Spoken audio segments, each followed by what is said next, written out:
সুমোহে নামের খুবই সাধারণ একটি মেয়ে, যার কিনা একজন যমজ বোন ছিল। কিন্তু তার বোন ছিল খুবই বোকা প্রকৃতির একজন মানুষ। তবে তার বিয়ে হয়েছিল তাদের শহরের অনেক ধনী একটি পরিবারে।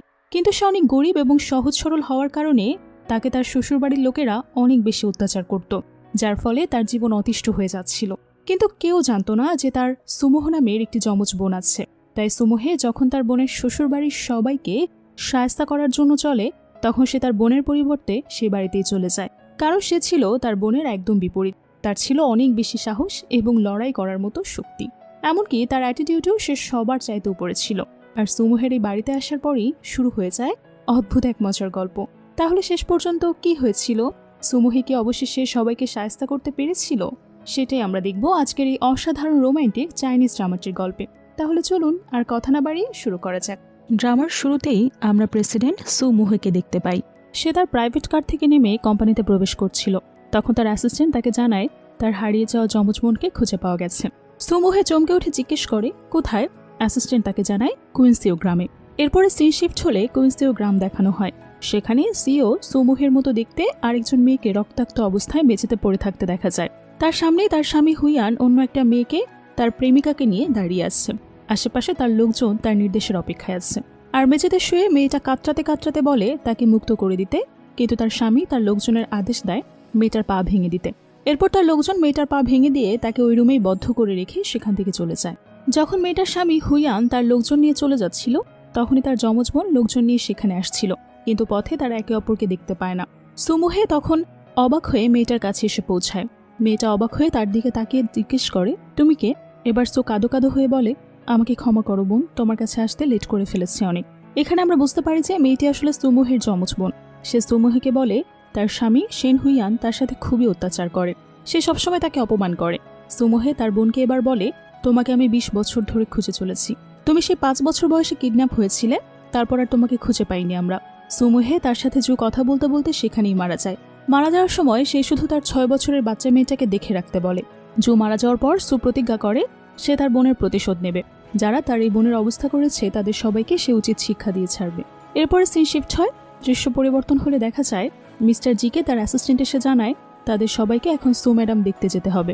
যে ব্যস্ত হয়ে জিজ্ঞেস করে তার সুয়ের কি হয়েছে। তার অ্যাসিস্ট্যান্ট তাকে বলে আপনি নিজের চোখে দেখে নিন। তারপর সে তার হাতে ফোন দিলে জি দেখে সংবাদ মাধ্যমে একজন নারী খবর প্রচার করছে সু কার অ্যাক্সিডেন্টে মারা গেছে। কিভাবে মারা গেছে তা এখন ইনভেস্টিগেশন চলছে। জি নিজের চোখে বিশ্বাস করতে পারে না। আসলে সিইও সুমোহে তার যমজ বোন জুয়ের মৃত্যুর প্রতিশোধ নেওয়ার জন্য নিজেকে মৃত্যু ঘোষণা করে তার জায়গায় জুয়ের শেষকৃতি পালন করে। আর এই অনুষ্ঠানে নিজেও ছদ্মবেশে উপস্থিত হয়। যখনই তার সামনে দিয়ে জিত ছুটে আসে সুমোহকে এক নজর দেখার জন্য, কিন্তু সে সুয়ের যমজ বোনের ব্যাপারে কিছুই জানত না। এরপরে সিন ফ্ল্যাশব্যাকে গেলে দেখা যায় মিস্টার জি সুমোহকে বিয়ের জন্য প্রপোজাল দেয়। সু খুশি মনে তার প্রপোজালে রাজি হয়ে যায়। কিন্তু তারপর একদিন সে দেখতে পায় যে একটা ক্যাফেতে বসে কোনো একটা মেয়ের হাতে রিং পরিয়ে দিচ্ছে। সেদিন সু ভেজা চোখ নিয়ে নীরবে সেখান থেকে চলে আসে। এবার সিন বর্তমানে আসলে দেখা যায় জি সুয়ের গালে হাত ছোঁয়াতে গেলে সুয়ের পার্সোনাল অ্যাসিস্ট্যান্ট মিমি তাকে থামিয়ে দেয়। জি তার হাতটাও সরিয়ে নেয়। সেখানে ছদ্মবেশে দাঁড়িয়ে থাকা সুমোহের কাছে তার পার্সোনাল অ্যাসিস্ট্যান্ট এসে বলে স্যার জি আপনাকে খুবই ভালোবাসেন। সুমোহে বলে যে কোনো কিছুর মূল্য সঠিক সময় দিতে হয়, না হলে পরে তা মূল্যহীন হয়ে পড়ে। আর এখন দুনিয়ার চোখে সুমোহে মারা গেছে। পরের স্থানে দেখা যায় সুমোহে সুসেজে হুইল চেয়ারে বসে তার বোনের স্বামীর বাড়িতে যায় তার মৃত বোনের প্রতিশোধ নিতে। তার সাথে যায় শুধু তার পার্সোনাল অ্যাসিস্ট্যান্ট মিমি। যখন তার প্যালেসে প্রবেশ করতে নেয় তখন দুজন গার্ড সুমোহকে জু ভেবে অপমান করে দেয়। তারা বলে তোমাকে তো স্যার গ্রামের নর্দনায় ফেলে দিয়ে এসেছিল, তুমি এখন এখানে কিভাবে এলে? তখন সুমোহের অ্যাসিস্ট্যান্ট মিমি তাকে বলে ম্যাডামের সাথে এরকম কথা বলার সাহস কিভাবে হয় তোমাদের? গার্ডরা এবার হাসতে হাসতে বলে স্যার তো তোমার থেকে এই বাড়ির কুকুরকেও বেশি সম্মান দেয়, তাহলে আমরা কেন তোমাকে সম্মান দেব? সুমোহে তখন মিমিকে বলে ওদেরকে এক্ষুনি হসপিটালে পাঠানোর ব্যবস্থা করো। অ্যাসিস্ট্যান্ট মিমি এবার গার্ড দুজনকে খুব মারে। তারা খুব ভয় পেয়ে যায় আর তাদেরকে বাড়ির ভেতরে ঢুকতে দেয়। এখানে অন্য একজন ব্যক্তি সুমোহকে দেখে ফেলে আর জি এর কাছে খবর দেয় যে সুমোহকে এসে সে এক জায়গায় দেখেছে। জি খবর পেয়ে চমকে উঠে জিজ্ঞেস করে তার মানে সু এখনো বেঁচে আছে? অ্যাসিস্ট্যান্ট বলে সেটা বলা যাচ্ছে না, কিন্তু মেয়েটা দেখতে একদম সুমোহে ম্যামের মতো দেখতে। জি তখনই তাদের দেওয়া অ্যাড্রেস অনুযায়ী সেনহু পরিবারে যাওয়ার জন্য রওনা দেয়। অন্যদিকে সু আর তার অ্যাসিস্ট্যান্ট যখন সেনহুদের বাসার মধ্যে প্রবেশ করে তখন দুজন সার্ভেন্ট এসে সুকে বলে তোমাকে না গ্রামে পা ভেঙে ফেলে দিয়ে এসেছিল। সার্ভেন্টরা তাকে অপমান করলে অ্যাসিস্ট্যান্ট মিমি তাদেরকে থাপ্পড় মারে। থাপ্পড় খেয়ে সার্ভেন্ট দুজন মাটিতে লুটিয়ে পড়ে যায়। আর এদিকে জি সেনহু কোম্পানিতে ইনভেস্টমেন্ট করতে না করে দেয়। তাই হুইয়ান খুব রেগে গিয়ে ফোনে কারোর সাথে কথা বলছিল। কারণ জি গ্রুপ যদি তার কোম্পানিতে ইনভেস্ট না করে তাহলে সে একদম দেউলিয়া হয়ে যাবে। তখন তার কাছে তার প্রেমিকা আসলে সে তার প্রেমিকাকে জিজ্ঞেস করে, যদি আমার কোম্পানি দেউলিয়া হয়ে যায় তাহলে কি তুমি আমার সাথে থাকবে? তার প্রেমিকা মনে মনে ভাবে, তোমার কিছু না থাকলেও তোমার পারিবারিক পুরনো সম্পত্তি আছে, সেগুলো তো আত্মসাৎ করা যাবে। তাই সে মুখে হ্যাঁ বলে আর বলে সে তাকে ভালোবাসে, তাই সে তো সবসময় তার সাথেই থাকবে। তখনই বাইরের ঘরে কিছু চিৎকারের শব্দে তার প্রেমিকা রুম থেকে বের হয়ে আসে। সেও সুকে দেখে অনেক বেশি অবাক হয়ে যায়। সে চমকে ওঠে আর জু ভেবে তাকে অপমান করা শুরু করলে সুয়ের অ্যাসিস্ট্যান্ট তাকে বেল্ট খুলে মারে। সে চিৎকার করতে থাকে। সেই চিৎকার শুনে হুয়ান রুম থেকে বের হয়ে আসে। হুয়ানকে তার প্রেমিকা বলে জু তার উপর প্রতিশোধ নিতে ফিরে এসেছে। হুয়ান জুকে প্রথম দেখায় সুমুহে ভাবে। তারপরে সে তার গলা চেপে ধরে বলে, তুই কি ভেবেছিস তোর চেহারা সিও সুমুহের মতো দেখতে বলে আমি তোকে ছেড়ে দেব? তারপর সে জুকে মেরে ফেলার জন্য ছুরি দিয়ে তাকে আঘাত করতে যায়। তখনই জি সেনহু প্যালেসে চলে আসে আর তার চুরির ধারালো অংশ চেপে ধরে। এতে জিয়ের হাত কেটে যায় আর সে রক্ত সুয়ের কপালে গড়িয়ে পড়ে। হুয়ান ভয় পেয়ে জিকে বলে, দুঃখিত, কিছু মনে করবেন না, এটা শুধুমাত্র একটা অ্যাক্সিডেন্ট ছিল। জি তার কোনো কথাই শোনে না, তাকে একটা থাপ্পড় মারে। হুয়ান এবার মনে মনে ভাবে, তাহলে সে লোকমুখে যে শুনেছিল মিস্টার জি সিওর সুমুখে ভালোবেসে, সে কথাটি কি সত্যি? সে জিকে বলে, আপনি ভুল ভাবছেন, এই মেয়েটা আমার স্ত্রী, ম্যাডাম সুমুহে নয়। আমার স্ত্রী একটা অপদার্থ, তাই আমি শুধু ওকে একটু পানিশমেন্ট দিচ্ছিলাম। জি সুমুহের দিকে তাকালে সুমুহে একদম দুর্বল সাজার অভিনয় করে আর বলে সে মিথ্যা কথা বলছে। আমার স্বামী আমাকে রেখে এই মেয়েটাকে নিয়ে এখানে থাকছে। সে আমাকে শুধু চিট করেনি, বরং এখন আমাকে মেরেও ফেলতে চাইছে। আপনি আজকে না আসলে আমাকে ওরা মেরেই ফেলতো। জি সুমুহের মুখের দিকে তাকিয়ে ভাবে, এটা কিছুতেই সুমুহে হতে পারে না, কারণ সে কখনো এভাবে নরম গলায় কথা বলে না। সুমুহে জিয়ের কাছে নিজেকে জু প্রমাণ করতে পেরে মনে মনে খুশি হয়ে যায়। আর অন্যদিকে তার অ্যাসিস্ট্যান্ট মিমি জিকে দেখে মাস্ক পরে মুখ ঢেকে নেয়, যাতে তাকে জি চিনতে না পারে। জি হুয়ানকে খুব মারে আর বলে, যদিও সে সুমুহে না, তবুও তুমি যদি তার গায়ে হাত তোলার সাহস দেখাও আবারও, তাহলে আমি তোমাকে শেষ করে দেব। এবার হুয়ানের প্রেমিকা জিকে বলে, ওকে সুমুহের মতো দেখতে হলেও ও তো একটা নর্দমার কিট জু, তুমি বুঝতে পারছো? আপনি কেন ওকে ডিফেন্স করছেন সেটা আমি জানি। জিয়ের মুখে মুখে তর্ক করার জন্য সে রেগে যায় আর হুয়ানকে বলে, এখন আমাকে ভালো মন্দ কি তোমার প্রেমিকা শেখাবে নাকি? হুয়ান তার প্রেমিকা চেনিকে থাপ্পড় মারে আর চুপ থাকতে বলে, কিন্তু চেনি রেগে গিয়ে বলে, তুমি এই মহিলার জন্য আমার গায়ে হাত তুললে। এবার জি তার অ্যাসিস্ট্যান্টকে ইশারা দিলে সে গিয়ে চিনকে আরও একটা থাপ্পড় মেরে দেয়। তারপর ভয়ে চেনি চুপ করে থাকে। হুয়ান এবার ভয়ে ভয়ে জিকে বলে, আমাদের কোম্পানির ইনভেস্টমেন্টের ব্যাপারে কি ভাবলেন তাহলে?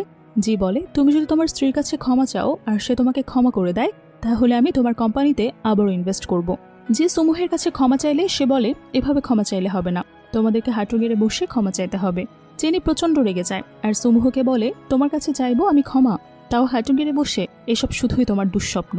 সুমুহ এবার জিকে বলে, তারা তো ক্ষমা চাইছে না, তাহলে এখন আপনি ইনভেস্টের ব্যাপারে কি ডিসিশন নেবেন? জি বলে, তাহলে ওদের নামে পুলিশ কেস করব। ওরা তোমাকে হত্যা করতে চেয়েছে আর আমি নিজে তার প্রত্যক্ষদর্শী হিসেবে সাক্ষী দেব। তারপর ওরা দুজন সারা জীবন জেলে থাকবে। জি হুয়ানকে বলে, এবার তুমি ডিসিশন নাও, তুমি কি করবে? তখন পেছন থেকে সুমুহের অ্যাসিস্ট্যান্ট মিমি তাদের পা বরাবর লাথি মারে আর তারা হাঁটু গেড়ে মেঝেতে পড়ে যায়। এরপর সুমুহের কাছে ক্ষমা চায়। সুচেনিকে বলে, আজ থেকে তোমরা দুজন দুজনের সাথে আর কোনো যোগাযোগ বা সম্পর্ক রাখবে না। আর হুয়ানকে বলে, স্বামী আর একটু জোরে কথা বলো, আমি শুনতে পাচ্ছি না। হুয়ান মনে মনে বলে, শুধু একবার জি ইনভেস্টমেন্ট করুক, তারপর জু আমি তোমাকে বোঝাচ্ছি মজা। তখনই জিয়ের কাছে তার বোনের কল আসে। সে লন্ডন থেকে অনেকদিন পর বাড়িতে ফিরেছে। জি তাকে বাসায় ওয়েট করতে বলে। হুয়ানদের বাড়ি থেকে চলে যায়। চলে যাওয়ার সময় সে হুয়ানকে বলে, তুমি যদি আবারও তোমার স্ত্রীর গায়ে হাত তোলার সাহস দেখাও, তাহলে আমি তোমায় সত্যি দেখে নেব। এরপর দেখা যায় আবারও সিন শিফট হয়। জি তার নিজের বাড়িতে চলে আসলে দেখে তার বোন ড্রয়িং রুমে তার জন্য বসে অপেক্ষা করছে। জি যেতেই সে তাকে জড়িয়ে ধরে আর বলে, আমি শুনলাম মুহে মারা গেছে। এতদিন সে তোমাকে ভুল বুঝে দূরে দূরে থেকেছে, আর এখন সে সত্যিটা না জেনেই মারা গেছে। এসব ভেবে আমার সত্যি খুব খারাপ লাগছে।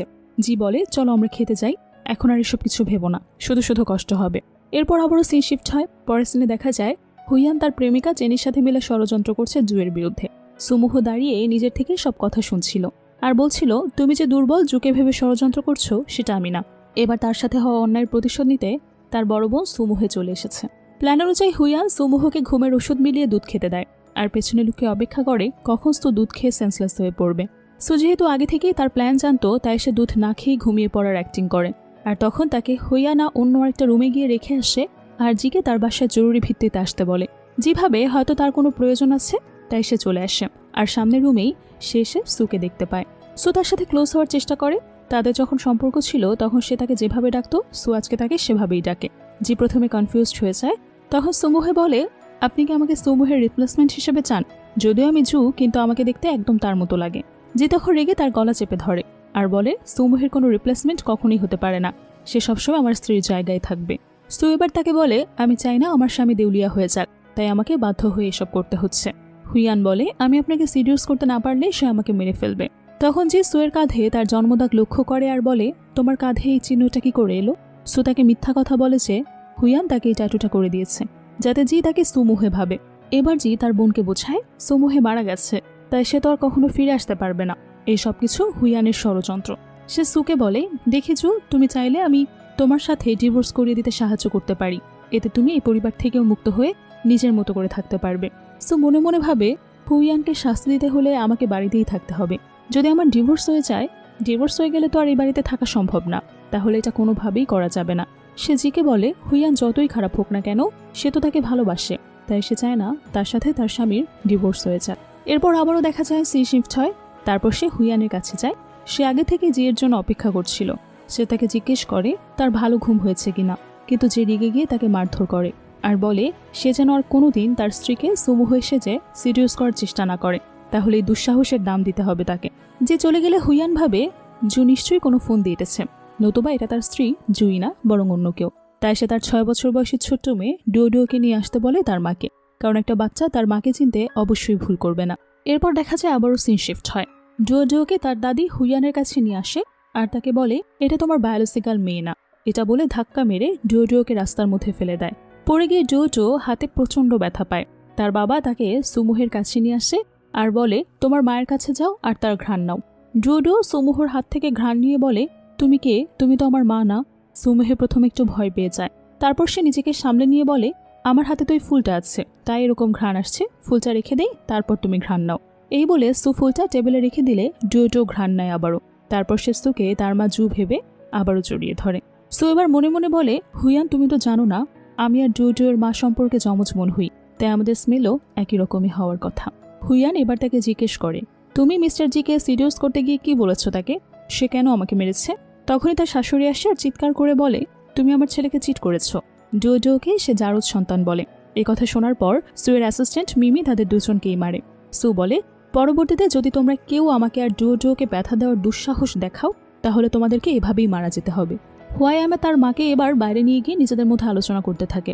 তার মা বলে জু কেন এরকম ব্যবহার করছে? এর আগে তো আমি ওকে যতই মারি না কেন ও কখনো আমার মুখের উপর কথা বলার সাহসই পায়নি, অথচ এখন সে আমার দেওয়া আঘাত আমাকেই ফিরিয়ে দিচ্ছে, কিভাবে সম্ভব? আমি অবাক হয়ে গেলাম। হুইয়ান বলে জিয়ের জন্য জুকে কিছু বলতে পারছে না, কারণ তাদের কোম্পানিতে 10 মিলিয়ন টাকা ইনভেস্ট করতে হবে, যা শুধু জি গ্রুপই দিতে পারবে। তার মা তাকে ইনভেস্টিগেশন করতে বলে, কারণ তার সন্দেহ হচ্ছে এটা হয়তো সুমুহে। এরপরে সিন শিফট হয়। দৃশ্য পরিবর্তন হলে দেখা যায় সুকে ডুয়োডুয়ো বলছে তুমি আমার মা না, তুমি মায়ের মতো দেখতে অন্য কেউ। মিমি তাকে এবার সত্যি কথা বলে দেয় যে সে তার মা জু না, বরং সে তার মায়ের আপন যমজ বোন সুমুহে। সু তাকে বলে তার মা একটু দূরে গিয়েছে, তাই সে এখন থেকে তার সাথেই থাকবে। কিন্তু ডুয়োডুয়ো কাঁদতে শুরু করে। কাঁদতে কাঁদতে বলে তুমি মিথ্যা কথা বলছো, আমার মা কখনো আমাকে রেখে দূরে থাকে না। নিশ্চয়ই মাকে ওই শয়তান হুইয়ান সত্যি মেরে ফেলেছে। আমি ওকে কঠিন শাস্তি দেব, সময় আছে, আমাকে সত্যি কথাটা বলো। সুমুহে এবার ডুয়োডুয়োকে জড়িয়ে ধরে আর বলে আন্টি তোমার সাথে সব সময় আছে, সে ওদেরকে প্রাপ্য শাস্তি অবশ্যই দেবে। অপেক্ষা করো, আর ততদিন তোমাকে এই কথাটা গোপন রাখতে হবে যে আমি তোমার আন্টি হই, মা নই। পরের সিনে সুমুহকে দেখা যায় সে জিয়ের সাথে হুইল চেয়ারে বসে দেখা করতে চায়। রাস্তায় তার সাথে জিয়ের দেখা হয়। সুমুহের গালে আঘাতের চিহ্ন দেখে সে জিজ্ঞেস করে আচ্ছা আপনার গালে কি হয়েছে? সুমুহে বলে তার স্বামী তাকে অনেক অনেক মেরেছে, প্রায় তার গায়ে হাত তোলে, প্রায়ই তার স্বামীর অকথ্য গালিগালাজ আর নির্যাতন তাকে সহ্য করতে হয়। জি তখন ভীষণ অবাক হয়ে যায়, এত সুন্দর মেয়ের গায়েও স্বামী হাত তোলে? জি তখন বলে ও আবার আপনার গায়ে হাত তুলেছে, ঠিক আছে আমি দেখে নেব ওকে। এই পর্যায়ে জিকে প্রচণ্ড রেগে যেতে দেখানো হয়। তারপর সুমুহে যখন হেঁটে গিয়ে গাড়িতে উঠছিল ঠিক তখনই জি তাকে হাঁটতে দেখে বলে আচ্ছা আপনি হাঁটতে পারেন কি করে? জানতাম না তো। আসলে সু ভুলেই গিয়েছিল তাকে খোঁড়া হওয়ার অভিনয় করতে হবে, তাই আকস্মিক এই ব্যাপারটায় সে খুবই অপ্রস্তুত হয়ে যায়। তাই সে সাথে সাথে রাস্তায় পড়ে যায় আর বলে আমি কি বোকা, একা একা গাড়িতে উঠতে পারি না। মিমিও তাকে বলে ম্যাডাম আপনি একা হাঁটার চেষ্টা করবেন না। তখন জি এসে তাকে কোলে নিয়ে গাড়িতে তুলে দিতে চায়। সো মনে মনে ভাবে শুধুমাত্র চেহারা এক হওয়ার কারণে অপরিচিত কাউকে এত দয়া দেখাচ্ছে জি। তখন জি বলে তোমার এই চেহারায় চোখে পানি দেখলে আমার সত্যি সহ্য হয় না। এরপর জি হুইয়ানদের বাড়িতে গিয়ে তাকে অনেক মারধর করে। হুইয়ান তাকে জিজ্ঞেস করে যে সে কেন তাকে মারছে। তখন জি বলে তার মন মেজাজ আজকে ভালো নেই, তাই সে কোনো এক্সপ্লেনেশন দিতে পারবে না। জি চলে গেলে হুইয়ান বুঝে যায় যে জু নিশ্চয়ই জিকে তার নামে কোনো মিথ্যা অপবাদ দিয়েছে। হুইয়ান এবার নতুন ফোন দিয়ে আটে। সে জুয়ের পালিত বাবা মায়ের কাছে যায় আর তাদের বলে, তুমি দুজন লোককে ভাড়া করে দিব আর তোমাদের বলে দিব জুকে মেরে ফেলতে, কেউ যেন জানতে না পারে। এই চক্রান্তের পেছনে আমি আছি, আমার নাম যেন সবসময় গোপন থাকে। ইভেন তোমরা যদি কখনো ধরা পড়ে যাও তারপরেও বিনিময়ে তোমাদেরকে অনেক টাকা দিব, তোমরা যা যা চাও তাই পাবে। বিলাসিতার চরম পর্যায়ে পৌঁছে যাবে। জুয়ের পালিত বাবা মা হুইয়ানের কথা মতো জুকে মারতে দুজন লোককে ভাড়া করে। এরপরে আবারও সিন শিফট হয়। দেখা যায় সুমোহে তার অ্যাসিস্ট্যান্টের কথা বলছিল। তখন সেখানে দুজন লোক আসে ছুরি হাতে নিয়ে আর হঠাৎ করে আকস্মিকভাবে তাদের উপর আক্রমণ করে বসে। কিন্তু তারা সুমোহে আর মিমিকে দেখে চিনতে পারে। সুমোহের কাছে লোক দুটো ক্ষমা চায়। সো জিজ্ঞেস করে, আচ্ছা তোমাদেরকে এখানে কে পাঠিয়েছে, সত্যি করে বলো। তখন তারা সবকিছু স্বীকার করে ফেলে। তারা এটাও বলে দেয় যে জুয়ের পালিত বাবা মায়ের কথাই। সুয়ের পরিবার মিমিকে নিয়ে তাদের কাছে চলে যায়। সুমোহকে দূর থেকে আসতে দেখে তার পালিত বাবা মা বলে, আজকেও আসুক, ওকে মেরে আজকে জমের দুয়ারে পাঠাবো। সু ঘরে প্রবেশ করলে তার বোনের পালিত বাবা তাকে মারে আর বলে, তোমাকে 22 বছর ধরে পেলে আমরা বড় করেছি, এই দিন দেখার জন্য তুমি তোমার স্বামীকে অসম্মান করছো। সু বলে, তোমরা আমাকে পালতে আনুনি, বরং চুরি করে নিয়ে এসেছো আর টাকার বিনিময়ে হুইয়ানের হাতে তুলে দিয়েছ। সুমোহের মা বলে, আচ্ছা যে ছোটবেলায় কিডন্যাপ হয়েছে তারা বিবাহিত দম্পতি ছিল। সুয়ের কথা শুনে তার পালিত বাবা মা কিছুটা ভয় পেয়ে যায়। তার বাবা রেগে স্বীকার করে ফেলে যে তারা তাকে কিডন্যাপ করে এনেছিল। তার বাবা বলে, কিডন্যাপ করে আনলেও তোমাকে আমরা 22 বছর ধরে পেলেছি। যদি একটা কুকুরকে তার মালিক এত বছর ধরে পালে তাহলে সে কি তার কথা শুনবে না? আর সেখানে তুমি মানুষ, তোমাকে সবকিছু দিয়েছি, ছোটবেলা থেকে তোমার যা যা প্রয়োজন সবকিছু পূরণ করেছি। এমন কোনো কিছু নেই যেটা তুমি চেয়ে আমাদের কাছে পাওনি। কিডন্যাপ করে আনলেও পালন করেছি নিজের বাচ্চার মতোই। তো সেই হিসেবে কি আমরা কোনো কিছুই পাই না, কোনো প্রতিদান পাই না? সেই হিসেব করে হলেও আমাদের সব কথা শুনতে তুমি সত্যিই বাধ্য। এরপর সো ফোন বের করে বলে, তোমাদের সমস্ত কথা আমি রেকর্ড করে নিয়েছি, এবার এটা আমি আদালতে দেখাবো, জায়গা মতো যাব, এরপর তোমরা জেলে পচে মরবে। হুইয়ান সেখানে একটা রুমে লুকিয়ে তাদের উপর নজর রাখে। সে মনে মনে ভাবে, এটা জু হতেই পারে না, সে এত চালাক হয়ে গেল কবে? জুয়ের পালিত বাবা সুকে মারতে আসলে এবার মিমি তাদেরকে উল্টো মারে। আর তখনই সেখানে এন্ট্রি নেয় জি। তাকে দেখে হুইয়ান খুব ভয় পেয়ে যায়। আসলে জি এখানে এসেছিল জুয়ের ব্যাপারে ইনভেস্টিগেশন করতে, তার বাবা মাকে কিছু প্রশ্ন জিজ্ঞেস করতে। কিন্তু সে এসে এখানে সুয়ের গালে ক্ষতচিহ্ন দেখে রেগে যায় আর জিজ্ঞেস করে, তোমার গালে আবার কে আঘাত করেছে? সু বলে তার পালিত বাবাই আসলে এমনটা করেছে। জি রেগে গিয়ে জুয়ের পালিত বাবার হাতে কেটে ফেলে দেয়। জি তখন অবাক হয়ে যায় আর জিজ্ঞেস করে, সত্যি করে বলো এসবের পেছনে আসলে কে আছে, আমাকে সব সত্যিটা জানতে হবে। জুয়ের পালিত মা ইশারায় পেছনের রুম দেখিয়ে দেয় আর মুখে বলে, কেউ নেই এসবের পেছনে, অর্থাৎ সে অভিনয় করছিল। জি তখন তার ইশারার সঙ্গে সঙ্গে বুঝে যায়। ইশারা বুঝে সেই রুমে সে দ্রুত প্রবেশ করে আর হুইয়ান পালানোর চেষ্টা করছিল, কিন্তু তখনই জি তাকে দেখে ফেলে আর ধরে ফেলে। অপ্রস্তুত এই ব্যাপারটাতে হুইয়ান বেশ অবাক হয়ে যায়। ভয় পেয়ে হুইয়ান 2 তলা থেকে লাফ দেয়। মিমি সুকে বলে, ওকে এত সহজ মৃত্যু দেওয়াটা একদমই উচিত হয়নি। সু বলে, টেনশন করো না, মাত্র 2 তলা উচ্চতা থেকে পড়ে ও কখনোই মারা যাবে না, ওর শাস্তি আরও বাকি আছে। তারপর জি সুমোহকে বাড়িতে এনে পৌঁছে দেয়। সু তাকে বলে, হুইয়ান তাকে গ্রামে একটা ঘরে পা ভেঙে বন্দি করে রেখে এসেছিল, সে সেখান থেকে কোনোভাবে বেঁচে ফিরেছে। আগে কিছু বলতে যাবে তখনই ডুও সেখানে সুকে আন্টি বলে ডাকতে ডাকতে চলে আসে। মিমি আর সু দুজনেই তখন বিপদে পড়ে যায়। জি এবার জেনে যাবে আসল সত্যটা। এখানে একটা রহস্য সৃষ্টি হয়। এরপরে দেখা যায় আবারও সিন শিফট হয়। দৃশ্য পরিবর্তন হয়ে ডুওকে মিম বলে, চলো আমরা বাহিরে গিয়ে একটু লুকোচুরি খেলে আসি, মনটা ভালো হয়ে যাবে। ডুও মিমিকে জিজ্ঞেস করে, তোমার কি ঠান্ডা লেগেছে, তুমি মুখে মাস্ক কেন পরে আছো? এবার জিয়ের মনে আরও বেশি সন্দেহ হতে থাকে যে সে জোর করে মিমির মাস্ক খুলে ফেলে আর তারপর তাকে জিজ্ঞেস করে, তুমি এখানে কি করছো? তুমি তো সুমোহের অ্যাসিস্ট্যান্ট ছিলে, তার মানে সুমোহে এখনো বেঁচে আছে। তখন কথা ঘোরানোর জন্য বুদ্ধিমান সুমোহে বলে, আমাকে দেখতে সু ম্যামের মতো, তাই পরবর্তী বিজনেস সামলানোর জন্য তার জায়গায় আমাকে বসানো হবে, আর এজন্যই মিমি ম্যাম আমাকে প্রোটেক্ট করেছে। এবার আর কোনো প্রশ্ন আছে আপনার? থাকলে বলতে পারেন, একটা একটা করে উত্তর দিচ্ছি। মনের সন্দেহ যত তাড়াতাড়ি দূর হবে ততই ভালো। জি তখন প্রচণ্ড রেগে যায়। রেগে গিয়ে বলে, তুমি মিথ্যা কথা বলছো, একটু আগেই বাচ্চা মেয়েটা তোমাকে আন্টি বলে ডাকছিল। সু বলে, সে আমাকে না, সে মিমিকে আন্টি বলে ডাকছিল। এই পর্যায়ে দেখা যায় সে আর জুয়ের সাথে যোগ দিতে পারে না। যোগ দিতে না পারে সে সেখান থেকে অপমানিত ফিল করে চলে যায়। আর সু ভাবতে থাকে জিকি তাকে এখনও খুব বেশি ভালোবাসে। পরের স্থানে দেখা যায় হুইয়ানের ব্যথায় মেডিসিন দিয়ে দিচ্ছিল চেনি। চেনি তাকে বলে, জিয়ের সাহস কি করে হয় এত বেশি তোমাকে মারার, তাও জুয়ের জন্য? তুমি জুকে কিছু বলছো না কেন? কতদিন এভাবে চুপচাপ সবকিছু সহ্য করবে?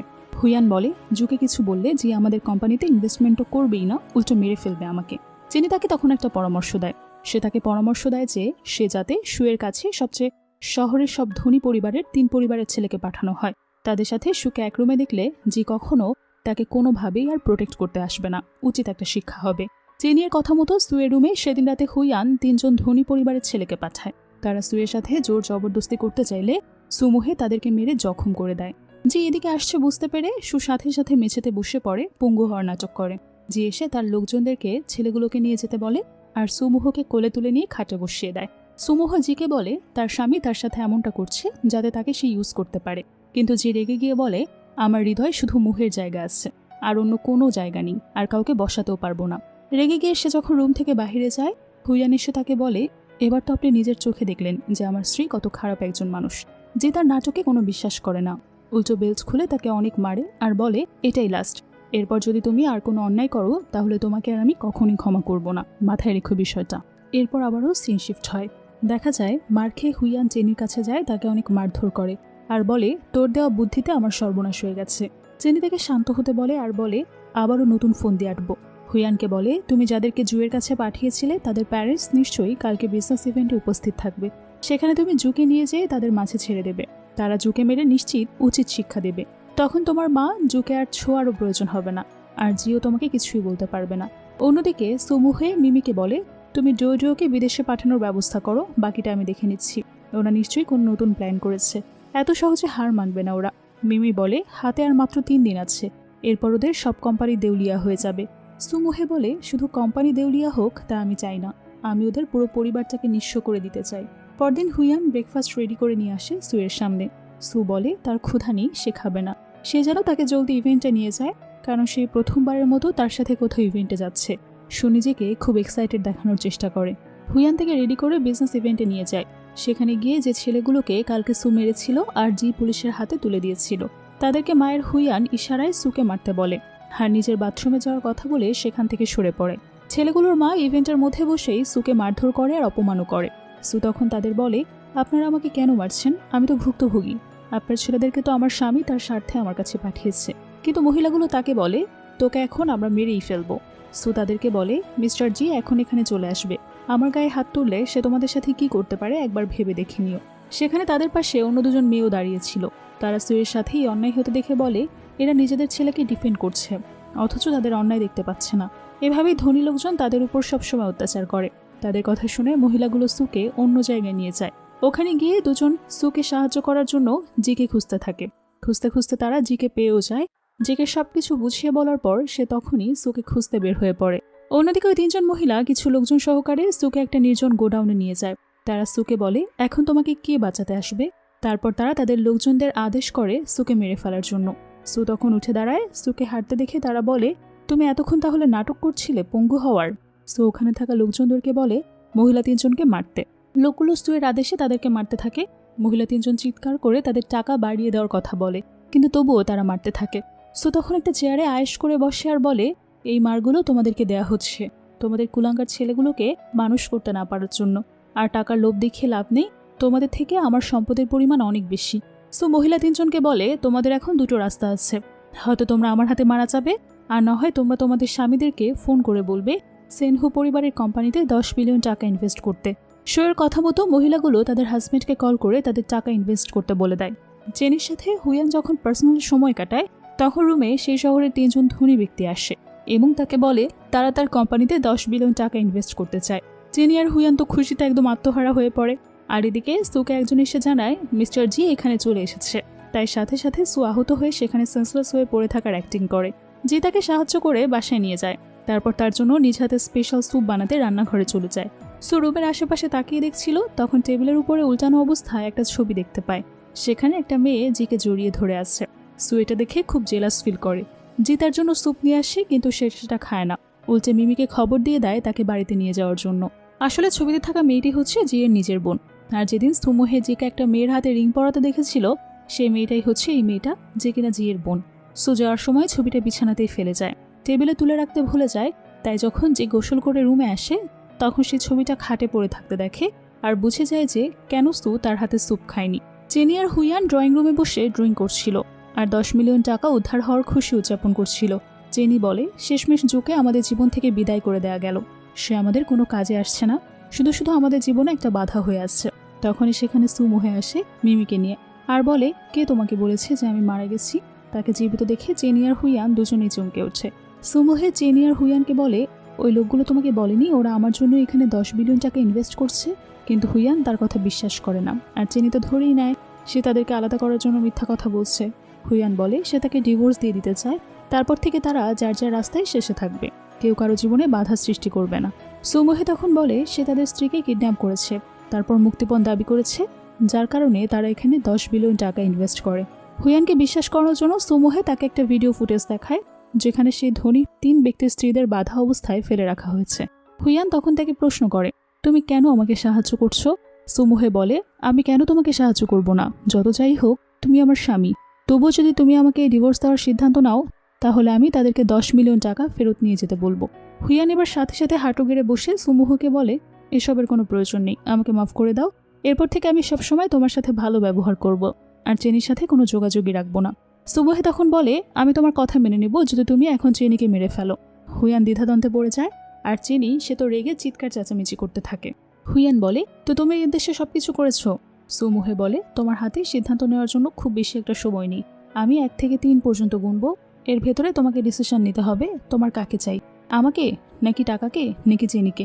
হুইয়ান সাথে সাথে সুমোহের হাত থেকে ছুরি নিয়ে চেনিকে বলে, তুমি তো বলেছিলে তুমি আমার জন্য সবকিছু করতে পারো, তাহলে এখন জীবনটাও দিয়ে দাও। এই বলে সে চেনিকে মেরে ফেলার জন্য তার উপরে হামলা করে বসে। চেনি তার হাত ধরে ফেলে আর বলে, তুমি একটা রাক্ষস। হুইয়ান তার কোনো কথাই শোনে না, তার বুকে ছুরি ঢুকিয়ে দেয়। সুমোহে মনে মনে তার বোনকে বলে, বোন দেখো, আমি তোমার বেঈমান বেস্ট ফ্রেন্ডকেও তোমার কাছে পাঠানোর ব্যবস্থা করে দিচ্ছি। তখনই সেখানে জি চলে আসে আর বলে, তোকে আমি বলেছিলাম ওর গায়ে হাত তোলার সাহস তুই আর একবারও দেখাবি না। হুইয়ান তখন ভয়ে কাঁপতে কাঁপতে বলে, এইসব কিছুর পেছনে আমি ছিলাম না, চেনি ছিল, এসব কিছুই তার বুদ্ধিতে করেছি আমি। তখন চেনি বলে, শব্দ হুইয়ানের, সে ইফতার কোম্পানিকে দেউলিয়া হওয়া থেকে বাঁচানোর জন্যই সব কিছু করেছে, আমার কোনো দোষ নেই, বিশ্বাস করুন, একটু জাস্টিফাই করুন। এরপর চেনি আর হুইয়ান নিজেদের মধ্যে ঝগড়া শুরু করে। এক পর্যায়ে হুইয়ান চেনিকে গলা টিপে শ্বাসরুদ্ধ করে মেরে ফেলে। এরপর সে জিয়ের ভয়ে সুমোহের পায়ের কাছে গিয়ে তাকে বাঁচানোর জন্য অনুরোধ করতে থাকে। তখন জি বলে, ও আমাকে বারবার আঘাত করে চলেছে, আজকে ওকে মৃত্যুর স্বাদ পেতেই হবে। সুমোহে হুইয়ানকে আবারও জিজ্ঞেস করে, তুমি কি সত্যি মারা যেতে চাও? হুইয়ান তাড়াহুড়ো করে বলে, তুমি মরতে চাও না, সে এখন থেকে তার সাথে সবসময় ভালো ব্যবহার করবে। সুমোহে মনে মনে ভাবে, জি যদি হুইয়ানকে মেরে ফেলে তাহলে তো তার উদ্দেশ্য পূরণ হবে না আর। তাই সে জিকে বলে, আমি আমার স্বামীকে ক্ষমা করে দিলাম। কিন্তু জি বলে, তুমি ক্ষমা করে দিলেও আমি তো ক্ষমা করতে পারছি না। তারপর জি ছুরি দিয়ে তার মাথায় আঘাত করতে গেলে সুমোহে তলোয়ার হাত দিয়ে চেপে ধরে। জিকে বলে, এটা আমাদের পারিবারিক ব্যাপার, পারিবারিক সমস্যা, আপনি দয়া করে এর মধ্যে আসবেন না, পারিবারিক ব্যাপার পার্সোনালি সলভ করতে দিন, দয়া করে আমার পথে কাঁটা হয়ে দাঁড়াবেন না। আমার স্বামীকে মারতে হলে আগে আপনাকে আমায় মারতে হবে, কারণ আমি বেঁচে থাকতে আমার নিজের চোখে কখনো কোনোভাবে আমার স্বামীকে মরতে দেখতে পারবো না, তাতে সে যত বড় অন্যায় করুক না কেন। যে তবুও হুইয়ানকে ছেড়ে দিতে চায় না। তখন সুমোহে বলে, তাহলে কি আমি ধরে নেব আপনি আমার প্রেমে পড়েছেন? তখন জি রেগে চলে যায়, আর সাথে এটাও বলে, তুমি জেনে রাখো আমি শুধু আমার পুরো জীবন একজনকে ভালোবেসেছি, আর সে হচ্ছে সুমোহে। এরপর আবারও সিন শিফট হয়। দেখা যায় এরপর জি চলে গেলে হুইয়ান সুমোহেকে ধন্যবাদ জানায় আর বলে, চলো আমরা এখন এখান থেকে বাসায় ফিরে যাই। সুমোহে বলে, জি এখনও তোমার উপর রেগে আছে, সে যে কোনো সময় তোমার উপর আবারও আক্রমণ করতে পারে। হুইয়ান বলে, চলো অন্য কোথাও চলে যাই, দূরে কোথাও, যেখানে আর আমাদেরকে কেউ কখনোই খুঁজে পাবে না। সুমোহে বলে, আমি কি করে যাব, আমার পায়ে তো ইনজুরি আছে। তারপর হুইয়ান চলে যায়, আর সে বলে সে দূরে কোথাও গিয়ে তারপর তার সাথে যোগাযোগ করবে। হুইয়ান চলে গেলে সুমোহে উঠে দাঁড়ায়, আর মিমি তাকে জিজ্ঞেস করে, আপনি সার্জিকে এভাবে কষ্ট না দিলেও পারতেন। সুমোহে বলে, ওর জন্য এটাই ঠিক আছে, একে তো ডাবল টাইমিং করছে, তার উপরে আবার দাবি করছে সে নাকি এখনও আমাকে ভালোবাসে। মিমি বলে, এখনও তো হতে পারে যে আপনি তাকে ভুল ভাবছেন। সুমোহে ইনভেস্টিগেশন করার জন্য রাতে লুকিয়ে জিয়ের রুমের বাহিরে দাঁড়িয়ে থাকে। তখন জি তার আর সুমোহের একটা ছবি দেখছিল। সুয়ের কোথায় ধাক্কা লেগে বাইরের একটা শোপিস নড়ে যায়। শব্দ পেয়ে জি বাইরে আসলে সুকে দেখে ফেলে। সু পালিয়ে যেতে চায় কিন্তু পারে না। যে মাস্ক সরিয়ে ফেলে তাকে জিজ্ঞেস করে যে সে এখানে কি করছে, সে হাঁটতে কি পারছে আর মার্শাল আর্টও বা কি করে জানে। যে সুমোহকে চিটার বলে সম্বোধন করলে সে রেগে গিয়ে বলে, এই কথা তুমি কিভাবে বলতে পারো? সুমোহেও রেগে গিয়ে বলে, প্রমাণ তো তোকার চোখের সামনে। তারপর সে জি আর তার বোনের তোলা ছবি দেখিয়ে দেয়। জি বলে, ওটা আমার নিজের বোন, ও অধিকাংশ সময় বিদেশে থাকে আর এজন্য ওর সাথে তেমন কারো পরিচয় নেই। সুমোহে এবার মনে মনে ভাবে হয়তো সেই তাকে ভুল ভেবেছে। তারপরও সে জিজ্ঞেস করে, তাহলে তুমি যে সেদিন তাকে রিং পরাচ্ছিলে সেটা কেন? এবার জি বলে, তুমি কি করে জানো? সে তাকে বলে, জোর করে দিতে হবে। সুমোহে ভাবে এখন সে তার প্রতিশোধের এমন একটা পর্যায়ে আছে, এখন যদি তার পরিচয় ফাঁস হয়ে যায় তাহলে তার প্রতিশোধ অসম্পূর্ণ থেকে যেতে পারে। তাই সে তাকে মিথ্যা কথা বলে যে সুমোহে তার আপন যমজ বোন, তার বোনকে তার স্বামী হুইয়ান মেরে ফেলেছে। এটা কোনো অ্যাক্সিডেন্ট ছিল না, আর সে মার্শাল আর্ট তার বোনের কাছ থেকে শিখেছে, আর তার পা সঠিক চিকিৎসা নেওয়ার কারণে ভালো হয়ে গেছে। সাজিয়ে গুছিয়ে কতগুলো মিথ্যা কথা বলে সুমোহ সেখান থেকে চলে আসছে। তারপর আবারও সিন শিফট হয়। সিন শিফট হওয়ার পর দেখানো হয় সুমোহে চলে গেলে জি তার লোকজনদেরকে ফোন দিয়ে বলে সুমোহের যেদিন কার অ্যাক্সিডেন্ট হয়েছিল সেদিনের সব গাড়ির অ্যাক্সিডেন্টের রেকর্ড বের করতে। আর অন্যদিকে সু বাসায় বসে পরিকল্পনা করে যাতে হুইয়ান একটা কোম্পানি থেকে সব টাকা ইনভেস্ট করে। এটা যদি সে বিজনেসে লস করে তাহলে কেউ আর তাকে সাহায্য করতেই আসবে না। এমনটা প্ল্যান করে সুমোহকে ফাঁদ পাতে তার কোম্পানি থেকে কম ইনভেস্ট আর বেশি প্রফিটের একটা অফার করবে। বোকা হুইয়ান পুরো 10 বিলিয়ন টাকা সেখানে ইনভেস্ট করে দেয়। আর সেখানে থাকা কর্মচারী যে কিনা সুয়ের কথাই চলছিল সে হুইয়ানকে কনভিন্স করার জন্য বলে আপনার তো এখনই 5 বিলিয়ন লাভ হয়ে গেল, কালকে অবধি হয়তো আপনার ইনভেস্ট করা টাকা ডাবল হয়ে যেতে পারে, তারপর তো আপনি মিস্টার জি এর সমান সমান টক্কর দিতে পারবেন। হুইয়ানও বোকা, সে সব কথা বিশ্বাস করে নেয়। আর এসব বোকা বোকা কথা বিশ্বাস করে হুইয়ান খুশিতে আত্মহারা হয়ে যায়। সে ভাবে বাহ, এত সহজে বড়লোক হতে পারবো। সে শীঘ্রই বড়লোক হতে চলেছে, এই স্বপ্নে সে বিভোর হয়ে থাকে। সে আর নিজের মধ্যে থাকতে পারে না, সে নিজেকে খুব বড়লোক একজন মানুষ হিসেবে কল্পনা করা শুরু করে। সে প্রচণ্ড খুশি হয়ে যায়, আর সে খুশি হয়ে কর্মচারীকে বলে মনোযোগ দিয়ে কাজ করো, আমি তোমার স্যালারিটাও বাড়িয়ে দেব। অন্যদিকে জি গিয়েছে সুমোহের সাথে কথা বলতে। তখন সে দরজার বাইরে দাঁড়িয়ে শুনতে পায় সু কার সাথে যেন ফোনে বিজনেস নিয়ে কথাবার্তা বলছে। সে এবার শতভাগ শিওর হয়ে যায় যে এটাই মুহে। সে না বলেই ঘরে প্রবেশ করলে সু তাকে বলে এভাবে একটা ম্যারিড মেয়ের বাসায় না জানিয়ে আসাটা কিন্তু ঠিক না, অ্যাটলিস্ট আপনার দরজায় দাঁড়িয়ে থেকে পারমিশন নেওয়া উচিত ছিল। জি তাকে জিজ্ঞেস করে তোমার বোনকে তোমাকে বিজনেসও শিখিয়ে গেছে নাকি? সুমোহে বলে হ্যাঁ, প্রাইমারি জ্ঞান তো কিছু দিয়েছে, সেই জ্ঞানেই চলছি, আমি কি চেক করে দেখতে পারি না? কি মনে হয় আপনার এতটুকু ক্যাপাবিলিটি কি আমার এখনো হয়নি? তারপর সে তাড়াহুড়ো করে ল্যাপটপ অফ করে দেয়। মিমি বলে সে স্যুপ বানিয়ে নিয়ে আসছে। সু তাকে জিজ্ঞেস করে সে আবার কবে থেকে স্যুপ বানাতে শুরু করলো। মিমি রান্নাঘরে যেতে যেতে বলে আজকে থেকেই শুরু করলো। মিমি রান্নাঘরে চলে গেলে জি সুকে জিজ্ঞেস করে তুমি কি এত বছর ধরে আমাকে ভুল বুঝে দূরেছিলে? সু কিছুই বলে না। তখন যে জোর করে সুকে চুমু খায়। সু তাকে রেগে গিয়ে থাপ্পড় মারলে সে তার হাত ধরে বলে তুমি আমাকে কথা দাও, তুমি আমাকে আর কখনো ছেড়ে যাবে না। সু এবার জিকে আরো দূরে সরিয়ে দেয় না। এরপর আবারও সিন শিফট হয়। দৃশ্য পরিবর্তন হলে দেখা যায় সু আর জি এক রুমে শুয়েছিল। সু বিছানা থেকে উঠে যেতে গেলে জি তাকে হাত ধরে টান দিয়ে জড়িয়ে ধরে। সু মজা করে বলে আমি তো তোমাকে আগেই বলেছি আমি সুমোহে না, আমি তার বোন। তুমি কি বিশ্বাস করো না নাকি এখনো সন্দেহ আছে? জি বলে তাহলে সব কি ছিল? সু বলে যা হয়েছে ভুল হয়েছে, এখন তুমি বাড়িতে চলে যাও, আমার স্বামী যে কোনো সময় চলে আসবে। সে যদি এই অবস্থা দেখে সর্বনাশ হয়ে যাবে। আমার এতদিনের পরিকল্পনা, আমার এতদিনের কষ্ট অধ্যবসায় সব নষ্ট হয়ে যাবে। দেখা যায় ঠিক তখনই বাসায় হুইয়ান চলে আসে। সু তখন বেশ ঘাবড়ে যায়। সু তাড়াতাড়ি করে জিকে কম্বলের নিচে লুকিয়ে রাখে যাতে হুইয়ানের কাছ থেকে বেঁচে যায়। এরপর হুইয়ানের সাথে সুর দেখা হয়। হুইয়ান সুয়ের কাছে আসতে চায়, আর তখন সু বলে ফেলে তার খুব ঠান্ডা লেগেছে, তাই তার থেকে যেন অবশ্যই দূরে থাকে। আর ঠিক তখনই জিয়ের ফোন বেজে ওঠে। হুইয়ান সন্দেহ করে যে ঘরে কেউ আছে। তখনই রান্নাঘর থেকে মিমি চলে আসে আর বলে ওটা আমার ফোন বাজছিল বোধ হয়। তারপর হুইয়ান সেখান থেকে চলে যায় আর জি কম্বলের নিচ থেকে বের হয়ে আসে। মিমি জিকে দেখে লজ্জা পেয়ে বলে আমার স্যুপ রান্না করতে আবারও রান্নাঘরে যেতে হবে, তুমি বুঝতে পারছো না কিভাবে এটা নষ্ট হয়ে গেল। সিন শিফট হয়। পরের সিনে দেখা যায় যে এর অ্যাসিস্ট্যান্ট তাকে জানায় সত্যি সেদিন সুমোহে রোড অ্যাক্সিডেন্টে মারা গিয়েছিল। যে কথা মেনে নিতে পারেনি তাই সে সেখানেই স্ট্রোক করে, আর তার অ্যাসিস্ট্যান্ট তাকে দ্রুত হসপিটালে নিয়ে যাওয়ার ব্যবস্থা করে। এত বড় একটা সত্য সে কোনোভাবেই মেনে নিতে পারছিল না, তাই সে হঠাৎ করে বেশ অপ্রস্তুত হয়ে যায়। সু তখন জানলায় দাঁড়িয়ে দেখছিল, আর সে মনে মনে জিকে একটু ধৈর্য ধরতে বলে। তার প্রতিশোধ নেওয়া প্রায় শেষের দিকে। সে কোনোভাবেই চাচ্ছিল না জি এতটা সিক হয়ে পড়ুক। অন্যদিকে আমাদের হুইয়ানকে দেখানো হয়। ওদিকে হুইয়ান লোভে সব টাকা ইনভেস্ট করে দিয়েছে, কিন্তু এখন হুট করে তার সব টাকাই লস হয়ে যাচ্ছে। রেগে গিয়ে এমপ্লয়িকে মারলে সে বলে আপনি আপনার লোভের জন্য দেউলিয়া হয়েছেন, আর এখন দোষ দিচ্ছেন আমাকে। তখন কোম্পানির সবাই বলে এই কোম্পানি দেউলিয়া হয়ে গেছে, চলো অন্য কোথাও চাকরি খুঁজতে যাই। হুইয়ান যখন কোম্পানি থেকে বের হয়ে আসতে যাচ্ছিল তখনই শহরের সেই ধনাঢ্য 3 জন ব্যক্তি তার পথ আটকায় আর তাকে অনেক মারধর করে, কারণ তারা এই কোম্পানিতে টাকা ইনভেস্ট করেছে আর সব টাকা হুইয়ান লস করে দেউলিয়া হয়ে বসে আছে। হুইয়ান তার কাছে হাত জোর করে কিছুদিন সময় চায় টাকা ফেরত দেওয়ার জন্য। তারা তাকে 3 দিন সময় দেয়। এরপর দেখানো হয় হুইয়ান বাড়ি ফেরার সময় ভাবতে থাকে এত টাকা সে একদিনে কিভাবে ম্যানেজ করতে পারবে। তখন সে আরও ভাবে তার স্ত্রী জুতো তাদের স্ত্রীদের কিডন্যাপ করেছে, তাই এখন সে জুকে কিডন্যাপ করে তার থেকে টাকা অবশ্যই ছিনিয়ে নেবে। তাই সে ছুরি হাতে বাড়িতে প্রবেশ করে।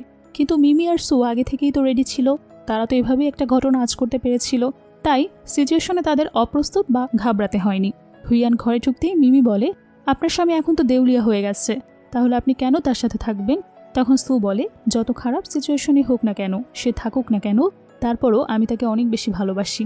এ ধরনের কথাবার্তা শুনে হুইয়ান ভাবে জু তো তাকে সত্যিই ভালোবাসে, তাই সে ছুরিটা লুকিয়ে ফেলে আর সুয়ের কাছে এসে বলে, চলো জু, দূরে কোথাও পালিয়ে যাই, না হলে ওরা আমাদেরকে খুঁজে বের করে একদম মেরে ফেলবে।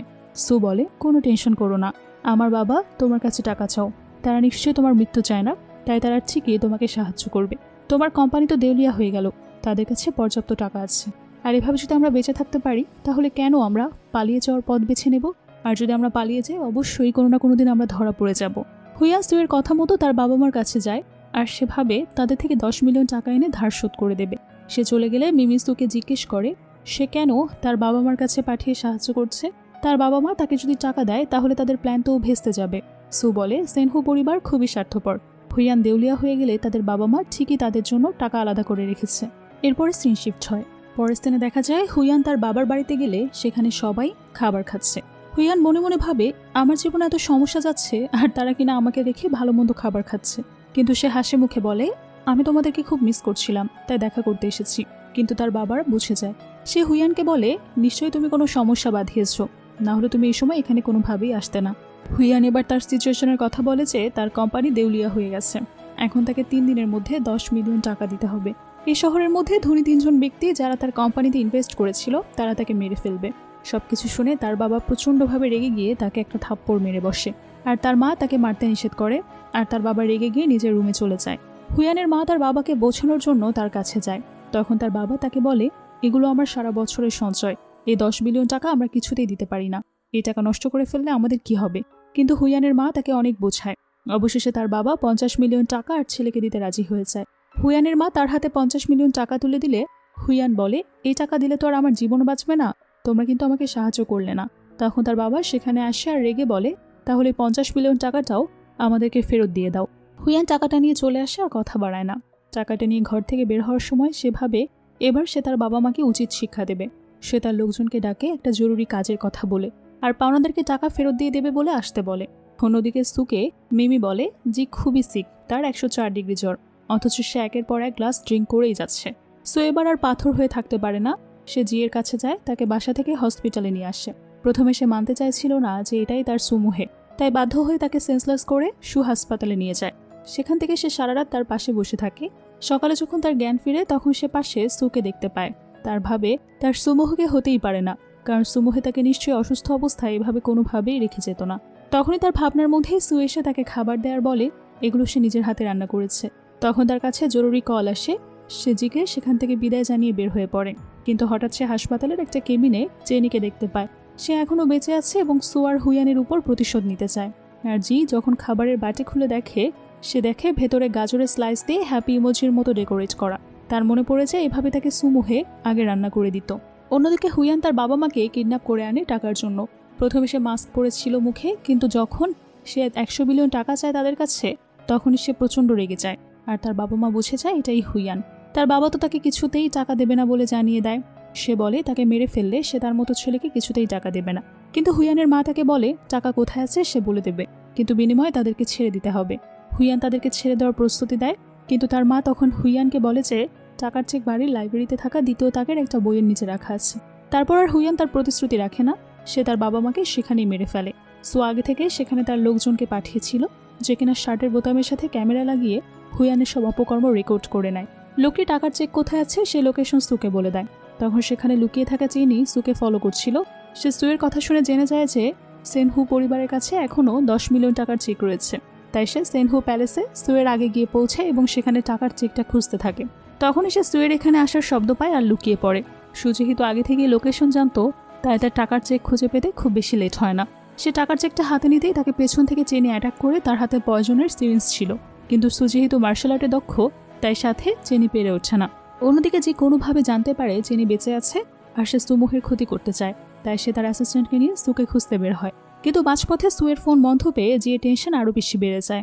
পরের দিনে দেখা যায় সু সেনহু ফ্যামিলির প্যালেসে আরাম করে বসে আছে। তখন সেখানে হুইয়ান আসে আর তাকে দেখে অবাক হয়ে যায়। সু টাকার চেক দেখিয়ে বলে, তুমি কি এটাকেই খুঁজছো? হুইয়ান তার কাছ থেকে চেক নিতে চাইলে সে বলে, এটা এত সহজে তোমাকে দিয়ে দেবো ভাবলে কি করে? মিমি তাকে মেরে সুয়ের কাছে আসতে দেয় না। তখন হুইয়ান বলে, আমি আগেই সন্দেহ করেছিলাম তোমাকেই, তুমি সব কিছু করেছো প্রতিশোধ নেওয়ার জন্য। অথচ আমার সাথে ভালোবাসার অভিনয় করেছো তুমি। সু বলে, তুমিও তো তোমার বাবা মার সাথে প্রতারণা করেছো। তখন সু বলে, চেনি এখনও বেঁচে আছে। তারপর চেনিকেও সে এখানে এসে জ্ঞান ফেরালে তাকে অনেক মিনতি করে যাতে সে তাকে ছেড়ে দেয়। এরপর টাকার জন্য তাদের মধ্যে তুমুল লড়াই সরে যায়। শেষ দৃশ্যে দেখা যায় তারা সবাই মিলে সুয়ের বোনের সমাধিতে ফুল দিচ্ছে। জোডো সুকে বলে, আম্মুর সামনে কান্না করো না, আম্মু তাতে কষ্ট পাবে। এরপর জি এসে সুকে বিয়ের প্রস্তুতি নেওয়ার জন্য বলে। সে তাকে জোর দায়িত্ব নেওয়ার কথা বলে, আর জি বলে তাড়াতাড়ি নিজের সন্তানের মতো বড় করবে। আর এভাবেই একটা সুন্দর মুহূর্তের মধ্যেই আজকের এই অসাধারণ ড্রামাটার হ্যাপি এন্ডিং হয়। তো কেমন লাগলো আজকের ড্রামার এক্সপ্লেনেশন? ভালো লেগে থাকলে লাইক, কমেন্ট এবং শেয়ার করতে ভুলবে না। এতক্ষণ সঙ্গে থাকার জন্য অসংখ্য ধন্যবাদ জানিয়ে আজকের মতো বিদায় নিচ্ছি।